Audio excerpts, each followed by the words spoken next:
lo que queremos dar es lo mismo que vemos cuando vamos como pacientes, es decir, el trato, el cariño, el acercamiento, eso creo que es un sello de identidad y un sello que tenemos que tener muy claro y debemos poner al servicio del paciente.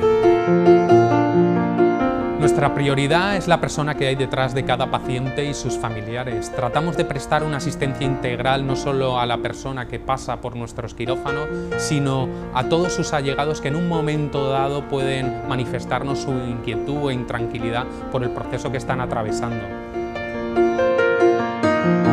Yo creo que el paciente en Nisa y particularmente en Pardo de Aravaca es un poco el eje de nuestra actividad, ¿no?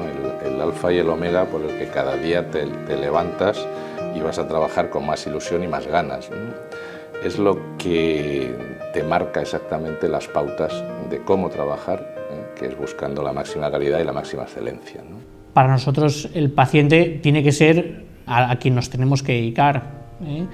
Nos tenemos que dedicar en curarle, que para eso viene, pero a la vez que curarle, en darle el mejor trato posible.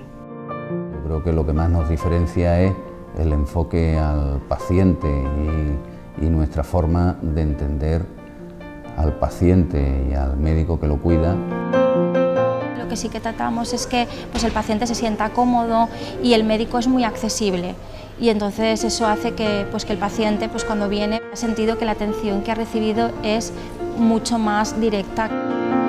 Un trato diferencial con el paciente, un comportamiento ético, un abrazo, un sentimiento hacia el paciente que nos acerque a él.